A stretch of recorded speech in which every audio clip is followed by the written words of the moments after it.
Don't forget to leave a heart, share this video, at follow me para sa mas marami pang anime, cartoon, movie, at manhwa recap. Alam mo na ba ang cartoon na Blue's Clues?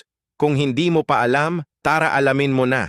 Ang Blue's Clues ay isang educational at adventure cartoon na puno ng masasayang palaisipan, mga clue at nakakatuwang mga aral.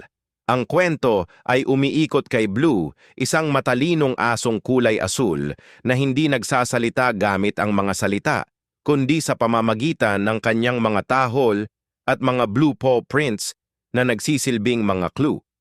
Kasama ang kanyang kaibigang si Steve o Joe sa mga sumunod na episodes, inaanyayahan niya ang mga manonood na lutasin ang iba't ibang misteryo at palaisipan sa bawat episode.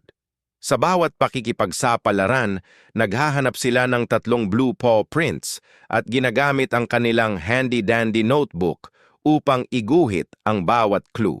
Kapag nahanap na ang lahat ng clues, kailangan nilang pag-isipang mabuti ang mga ito upang malaman ang tamang sagot sa misteryong kanilang nilulutas. Dahil sa interactive nitong paraan ng pagkukuwento, hinihikayat ng Blue's Clues ang mga bata na mag-isip, magsuri at makisali sa bawat pakikipagsapalaran. Puno ng adventure, educational games at nakakatuwang mga karakter, ang Blue's Clues ay isa sa mga pinakasikat na children's cartoons na minahal ng maraming bata sa buong mundo. Ngayon alam mo na. Panuorin mo na!